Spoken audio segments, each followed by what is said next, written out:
Hello everyone, स्वागत है आपका अपने यूट्यूब चैनल एग्जाम बूस्टर पर। फ्रेंड्स, हम लोग क्रिटिकल रीजनिंग में स्टेटमेंट एंड एजम्पशंस करने वाले हैं। इससे पहले हम लोग statement and course of action, statement conclusion और स्टेटमेंट इन्फ्लुएंस, ये 3 टॉपिक कवर कर चुके हैं। तो आज की इस क्लास में हम लोग स्टेटमेंट एंड एजम्पशन पढ़ने वाले हैं। ध्यान से समझिएगा। आपको एजम्पशन में क्या होता है, स्टेटमेंट गिवन होता है और उसके नीचे आपको 2 एजम्पशन गिवन होते हैं। ठीक है, सबसे पहले जानते हैं कि एजम्पशन क्या होता है। तो एजम्पशन जानने के लिए आपको अपने आप से एक क्वेश्चन पूछना होगा कि जो स्पीकर है वो इस तरह का स्टेटमेंट क्यों दे रहा है, या फिर जो स्टेटमेंट दे रहा है वो इस तरह का स्टेटमेंट क्यों दे रहा है। तो इसके पीछे का जो रीज़न निकल के आएगा ना, वही आपका क्या होता है, एजम्पशन होता है। एक तरह से आप बोल सकते हो कि एजम्पशन जो है वो एक प्रकार का थॉट होता है। किसी भी स्टेटमेंट को बोलने से पहले जो थॉट आया उसके दिमाग में, वही एजम्पशन होता है। पहला पॉइंट यहाँ पे देखिएगा, assume something without any proof, अर्थात assumption is a thought before any decision. Assumption implicit है या फिर नहीं है, इसका पता आप जो है लॉजिक लगा के, कॉमन सेंस लगा के, जनरल अवेयरनेस का यूज करके कर सकते हो। लेकिन स्टेटमेंट एंड कंक्लूजन में ऐसा नहीं था। स्टेटमेंट एंड कंक्लूजन में ये था कि जो स्टेटमेंट में दिया गया है उसी को 100% सच मानकर आपको कंक्लूजन निकालना होता था। बट एजम्पशन वाले केस में आप अपना लॉजिक यूज कर सकते हो, कॉमन सेंस यूज कर सकते हो। अब यहाँ पे हम थोड़ा सा समझ लेते हैं इम्प्लिसिट और एक्सप्लिसिट क्या होता है। ठीक है, इम्प्लिसिट और एक्सप्लिसिट, अगर इसका हिंदी मीनिंग देखेंगे तो इसका मतलब होता है अंतर्निहित, अंतर्निहित या अस्पष्ट। एक्सप्लिसिट का मतलब होता है स्पष्ट। ठीक है, लेकिन इस एजम्पशन के केस में इम्प्लिसिट का मतलब होता है ट्रू और एक्सप्लिसिट का मतलब होता है फॉल्स। यानी कि अगर एजम्पशन सही है उस केस में लिखा रहेगा कि एजम्पशन और इम्प्लिसिट। एजम्पशन के केस में इम्प्लिसिट का मतलब होता है कि सही है एजम्पशन, और एक्सप्लिसिट का मतलब है कि एजम्पशन गलत है। एक्सट्रीम वर्ड्स, जितने भी एक्सट्रीम वर्ड्स यहाँ पे आपको गिवन हैं, all, every, always, completely, absolutely, definitely, none, never, not at all, impossible, only, alone, ये सभी आपको अगर एजम्पशन में देखने को मिलते हैं तो वो एजम्पशन जो है आपका एक्सप्लिसिट होगा। एक्सप्लिसिट यानी कि गलत होगा। ठीक है, किसी भी एजम्पशन में आपको सोशल वेलफेयर, गवर्नमेंट पॉलिसीज या फिर कोई सजेशन या ऑर्डर या रिक्वेस्ट किया जा रहा है, वो एजम्पशन आपका क्या होगा, इम्प्लिसिट होगा। इम्प्लिसिट होगा यानी कि सही होगा। अगर आपको कहीं पे कंपैरिजन या फिर पास्ट या फ्यूचर के बाद एजम्पशन में किया जा रहा है, अगेंस्ट स्टेटमेंट अगर एजम्पशन जा रहा है, तो उस केस में, इन तीनों केस में आपका जो एजम्पशन होगा वो क्या होगा, फॉल्स होगा, यानी कि एक्सप्लिसिट होगा। अगला पॉइंट है कि अगर स्टेटमेंट आपका जनरलाइज्ड फॉर्म में है और एजम्पशन आपका स्पेसिफिक कर दिया गया है, तो उस केस में जो एजम्पशन होगा वो आपका क्या होगा, फॉल्स होगा। इसके अलावा वाइस वर्सा भी ऐसा ही होता है। जैसे वाइस वर्सा का मतलब, अगर स्टेटमेंट स्पेसिफिक है और एजम्पशन जनरलाइज्ड है तो भी एजम्पशन जो होगा वो आपका गलत होगा। एग्जाम्पल यहाँ पे एक देखिएगा, ध्यान से देखिएगा। स्टेटमेंट आपका है कि the government should provide free coaching for poor student. सरकार को गरीब छात्रों के लिए फ्री कोचिंग प्रोवाइड करना चाहिए। ये स्टेटमेंट क्या सोच के कहा गया है, जो सोच के इस स्टेटमेंट को बोला गया है वही इसका एजम्पशन होगा। ठीक है, एजम्पशन आपके पास है poor girls can not afford paid coaching. यहाँ पे बात कर रही है पुअर स्टूडेंट का, पुअर स्टूडेंट का। ये एक आपका जनरलाइज्ड फॉर्म है, स्टेटमेंट है। लेकिन पुअर गर्ल्स, यहाँ पे गर्ल्स की बात कर रहा है, ये आपका स्पेसिफिक हो गया। तो वही बात है कि अगर स्टेटमेंट जनरलाइज्ड है तो एजम्पशन अगर आपका स्पेसिफिक है तो एजम्पशन आपका गलत होगा। अगर स्टेटमेंट आपका स्पेसिफिक है और एजम्पशन जनरलाइज्ड कर दिया है, उस केस में भी आपका एजम्पशन जो है वो गलत होगा। ठीक है, तो ये आपका गलत हो गया। दूसरा है कि poor students can not afford paid coaching, बिल्कुल सही है। उसने उस स्टेटमेंट को बोलने से पहले सोचा होगा कि जो गरीब बच्चे हैं वो पेड कोचिंग अफोर्ड नहीं कर सकते, इसलिए सरकार को क्या करना चाहिए, गरीब बच्चों के लिए फ्री कोचिंग प्रोवाइड करना चाहिए। ठीक है, free coaching will improve their performance, एकदम गलत है। कोई ज़रूरी नहीं है कि फ्री कोचिंग उनके परफॉर्मेंस को इम्प्रूव ही करेगा। ठीक है, एजम्पशन 2 इम्प्लिसिट इसका जो है सही होगा। अब ये वाला पॉइंट आपको समझ में आ गया होगा। ये क्वेश्चन आपका SSC MTS में पूछा गया था। स्टेटमेंट एंड एजम्पशन का सबसे पावरफुल जो टेस्ट है वो है निगेशन टेस्ट। इस टेस्ट का उपयोग करके आप पता लगा सकते हो कि दिया गया एजम्पशन आपका इम्प्लिसिट है या फिर एक्सप्लिसिट। इस टेस्ट को कैसे करेंगे तो ध्यान से समझिएगा। सबसे पहले आपको क्या करना है, negate the given assumption options. जो आपको एजम्पशंस दिए हैं ना उनको निगेट करना है। निगेट का मतलब उनका अपोजिट मीनिंग बनाना है। अपोजिट मीनिंग बनाने पर अगर वह स्टेटमेंट को इफेक्ट कर रहा है या फिर कोलैप्स कर रहा है तो वो जो एजम्पशन है वो सही होगा। अगर स्टेटमेंट पर कोई इफेक्ट नहीं डाल रहा है, अभी भी वो वही सेंस दे रहा है, तो वो जो एजम्पशन होगा वो आपका फॉल्स होगा। ध्यान से समझिएगा मैंने क्या बताया। निगेशन टेस्ट में क्या करना होता है, जो आपको एजम्पशन दिए होते हैं ना उनके अपोजिट मीनिंग को उनको अपोजिट करना है। अपोजिट करने पर देखो क्या वो स्टेटमेंट को कोलैप्स कर रहा है या फिर स्टेटमेंट पर इफेक्ट डाल रहा है। अगर हाँ डाल रहा है तो वो एजम्पशन आपका ट्रू होगा। अगर नहीं इफेक्ट डाल रहा है तो वो एजम्पशन आपका फॉल्स हो जाएगा। ये होता है आपका निगेशन टेस्ट। उम्मीद करता हूँ ये आप समझ गए होंगे। जैसे एक एग्जांपल यहाँ पे है, आप इसको इस निगेशन टेस्ट से सॉल्व करने की कोशिश करें, देखते हैं। यहाँ पे स्टेटमेंट है कि 18 वर्ष से अधिक आयु के सभी बेरोजगार भारतीय युवाओं को बेरोजगारी भत्ता दिया जाना चाहिए। ठीक है, पहला है भारत में ऐसे बेरोजगार युवा हैं जिन्हें आर्थिक सहायता की आवश्यकता है। इसका जब आप अपोजिट करोगे, अपोजिट मीनिंग करोगे तो आपको क्या मिलेगा, भारत में ऐसे बहुत सारे रोजगार युवा हैं जिन्हें आर्थिक सहायता की आवश्यकता नहीं है। जब आर्थिक सहायता की आवश्यकता नहीं है तो बेरोजगारी भत्ता क्यों दिया जा रहा है। तो आप देख रहे हैं ये आपके स्टेटमेंट पर इफेक्ट डाल रहा है, कोलैप्स कर रहा है, तो ये आपका सही होगा।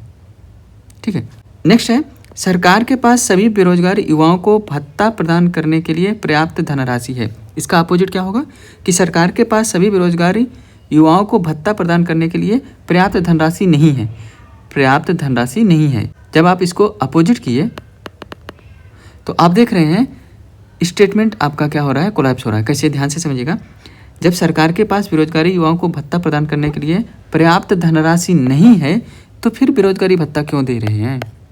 जब पैसा ही नहीं तो कहाँ से देंगे, तो कोलैप्स कर रहा है ना, इफेक्ट डाल रहा है ना स्टेटमेंट पे, तो ये भी एजम्पशन आपका क्या हो जाएगा, ट्रू हो जाएगा। आप इस तरह से नेगेशन का यूज करके, नेगेशन टेस्ट का यूज करके एजम्पशन इम्प्लिसिट है या एक्सप्लिसिट है इसका आप पता कर सकते हो। एक और एग्जाम्पल देखिएगा, इसको हम लोग नेगेशन टेस्ट से करने वाले हैं, ध्यान से समझिएगा। स्टेटमेंट आपका दिया हुआ है कि the city administration should plant more trees to control air pollution. Air pollution को कंट्रोल करने के लिए सिटी प्रशासन को अधिक से अधिक पेड़ लगाना चाहिए, ऐसा स्टेटमेंट है। निगेशन टेस्ट बोलता है कि जो भी आपको एजम्पशन में दिया गया है आप उसके मीनिंग को अपोजिट कीजिए, उल्टा कीजिए। जैसे यहाँ पे बोला है कि trees help in reducing air pollution, पेड़ जो है एयर पोल्यूशन को कम करने में मदद करते हैं। आप ऐसा बोलिए कि पेड़ जो है पोल्यूशन को कम करने में मदद नहीं करते हैं। जब आप इसका अपोजिट मीनिंग करोगे तो आप देखेंगे जो स्टेटमेंट है वो कोलैप्स हो जा रहा है। ठीक है, जब पेड़ पोल्यूशन को कम नहीं करते तो फिर पेड़ क्यों लगाना है यहाँ पे, इससे जो है स्टेटमेंट पे इफेक्ट पड़ रहा है। इसका मतलब ये जो है आपका एजम्पशन आपका सही है, इम्प्लिसिट है। दूसरा एजम्पशन है आपका the city administration has a sufficient fund. मान लीजिए सिटी एडमिनिस्ट्रेशन के पास सफिशिएंट फंड नहीं है। जब नहीं है तो क्या स्टेटमेंट पे कोई इफेक्ट पड़ रहा है, आप बोलोगे बिल्कुल इफेक्ट नहीं पड़ रहा है। क्यों नहीं पड़ रहा है, क्योंकि पेड़ पौधों को लगाने के लिए कितने ही पैसे की, कितने ही फंड की ज़रूरत है। ऐसा तो है नहीं बहुत सारा फंड पेड़ पौधों को लगाने में खर्च होगा, उसको तो आम आदमी भी लगा सकता है। तो इसमें कोई फंड की ज़्यादा ज़रूरत नहीं होती है। दूसरे एजम्पशन से आपके स्टेटमेंट में कोई फर्क नहीं पड़ रहा है, इसलिए ये आपका गलत है। जब इफेक्ट पड़ेगा स्टेटमेंट पे तो वो सही होगा, कोई इफेक्ट नहीं पड़ेगा तो वो फॉल्स होगा। इसलिए ओनली वन एजम्पशन इम्प्लिसिट। एक दूसरा एग्जांपल यहाँ पे देखिएगा, स्टेटमेंट में क्या बोल रहा है कि parents should restrict the use of mobile phones bye children. माता पिता को बच्चों द्वारा मोबाइल फ़ोन के उपयोग पर रोक लगानी चाहिए। ये स्टेटमेंट में ऐसा क्यों बोला जा रहा है, इसके पीछे का रीज़न क्या है? तो जाहिर सी बात है कि बच्चे लोग बहुत ज़्यादा मोबाइल देख रहे होंगे, उनके आँख खराब हो रहे होंगे। मोबाइल फ़ोन का ज़्यादा उपयोग करने से बच्चों पर जो है हानिकारक इफ़ेक्ट पड़ रहा होगा। यही सब सोच के जो माता पिता हैं वो मोबाइल को रिस्ट्रिक्ट करने की बात सोच रहे हैं। मतलब ऐसा स्टेटमेंट देने के पीछे का रीज़न क्या है आपको समझ में आया कि बच्चे लोग ज़्यादा मोबाइल देख रहे होंगे, इससे उनकी आँख में प्रॉब्लम होती होगी, तो इसलिए बहुत ज़्यादा मोबाइल यूज करना बच्चों के लिए हानिकारक हो सकता है, उनके स्वास्थ्य के लिए अच्छा नहीं हो सकता है। तो यही सब सोच के स्टेटमेंट ऐसा दिया गया, ठीक है। तो एजम्पशन आप देखेंगे, पहला है कि excessive use of mobile phones is harmful for children. बिल्कुल सही है, बहुत ज़्यादा मोबाइल यूज करना बच्चों के लिए हानिकारक होता है, ऐसा सोच के ये स्टेटमेंट दिया गया, एकदम सही है। All children misuse mobile phones, all children misuse mobile phones, यहाँ पे सबसे पहले तो ऑल जो आ गया ये आपका एक्सट्रीम कीवर्ड हो गया।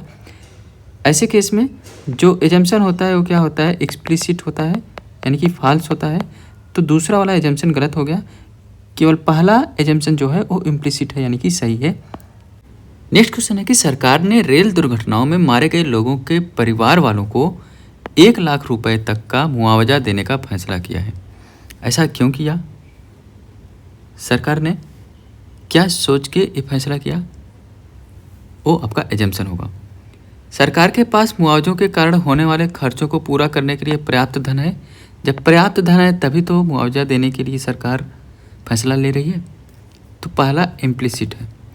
दूसरा देखिएगा, निकट भविष्य में रेल दुर्घटनाओं की घटनाओं में कमी आ सकती है। दूसरा हमने बोला था कि जब भी कभी फ्यूचर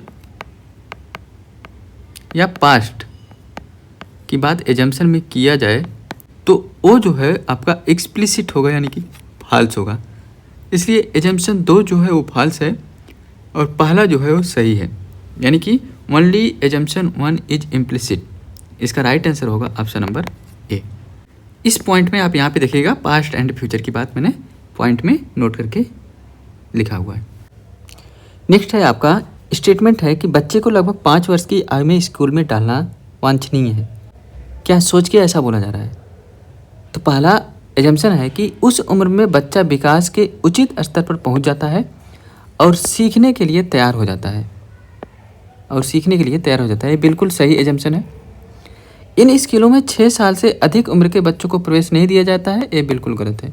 तो only 1 is implicit, option A इसका राइट आंसर होगा। नेक्स्ट क्वेश्चन आपके पास है कि ट्रेन के डिब्बे में एक चेतावनी दी गई है कि ट्रेन रोकने के लिए चेन खींचें, अनुचित उपयोग के लिए जुर्माना 500 रुपये।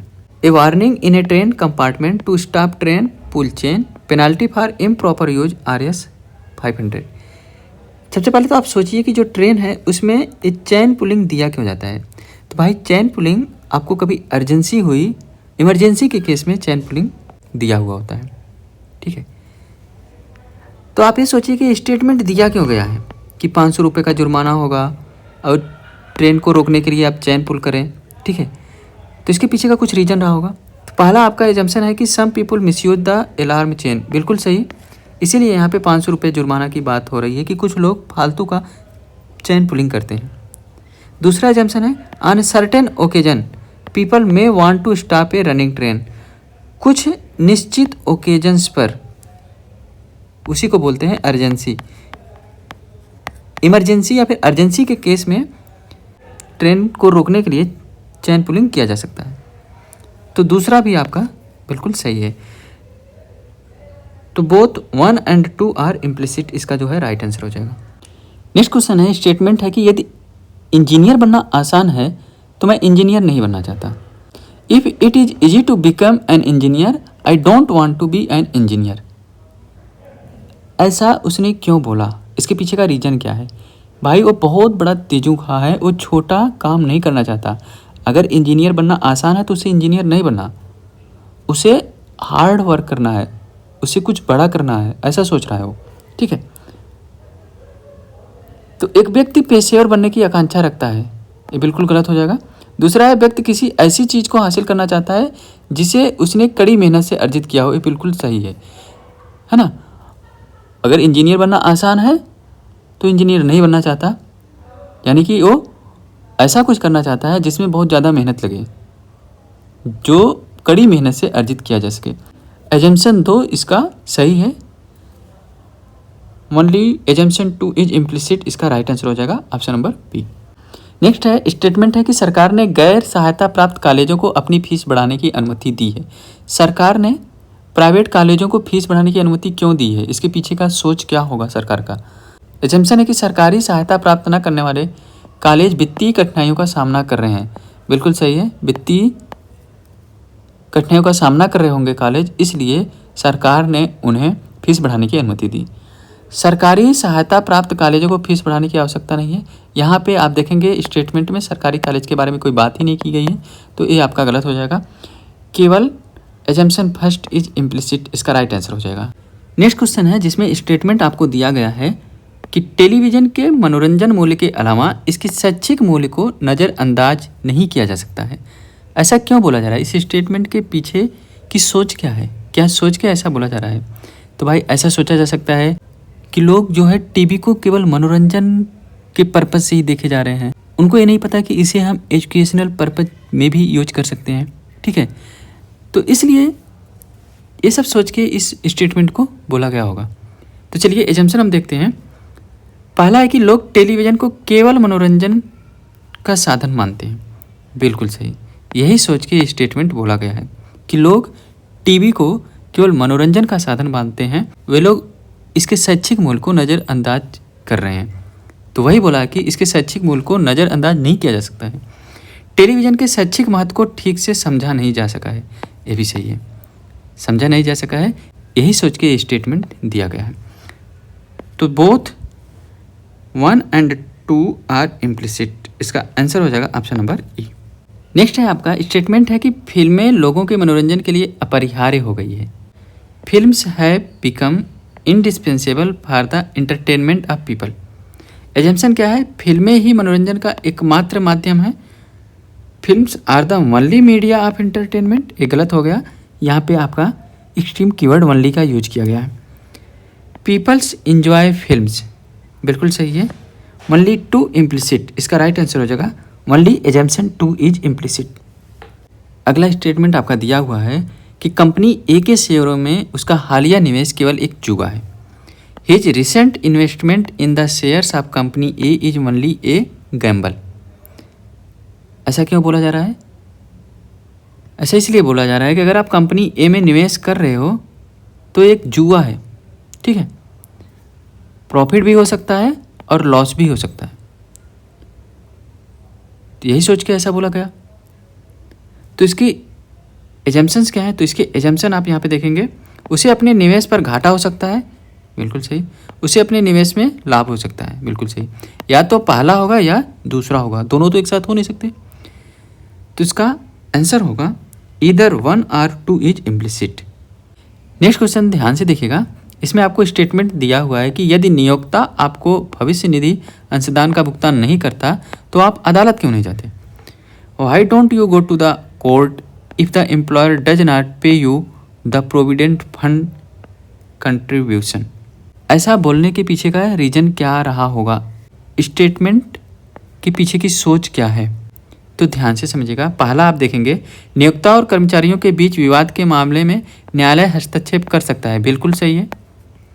दूसरा है कि नियोक्ता के लिए कर्मचारियों को भविष्य निधि अंशदान का भुगतान करना अनिवार्य है, ये भी सही है। यानी कि दोनों एजम्पशंस जो है वो आपके इम्प्लिसिट हैं। इसका आंसर हो जाएगा option number E, both 1 and 2 implicit.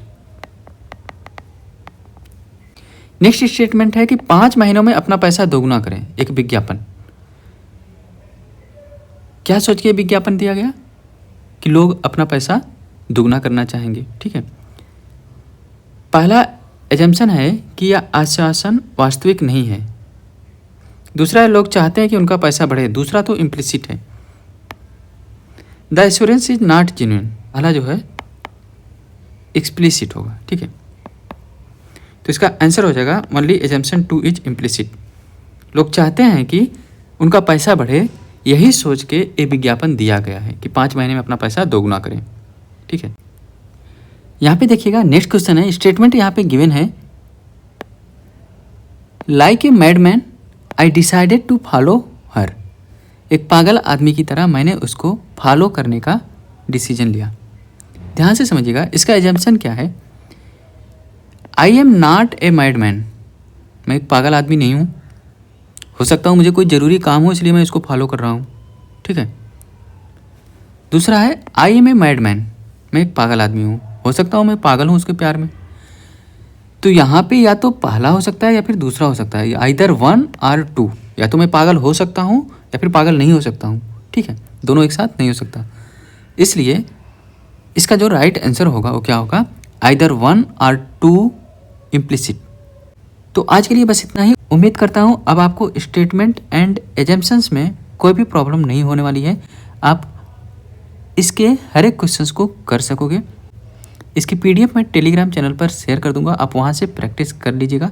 मिलते हैं नेक्स्ट किसी वीडियो में, तब तक के लिए bye, take care, thanks for watching.